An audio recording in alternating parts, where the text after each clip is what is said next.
Hello everybody, welcome back to HardReset.Info channel. In today's video, I'll show you how to easily import SIM contacts to your phone from your EIoT Club data SIM card.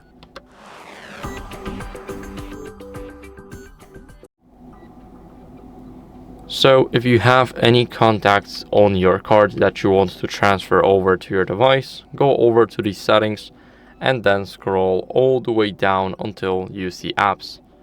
After going into the apps, go over and look for contacts. It's at the letter C, and here scroll down until you see import SIM contacts. Now, as you guys can see, it's just a click of a button. It says importing SIM contacts, and this is how you guys can do that. So that's it for the video. I hope it was helpful. If it was, then leave a like, subscription, and a comment, and I'll see you in the next one. Bye.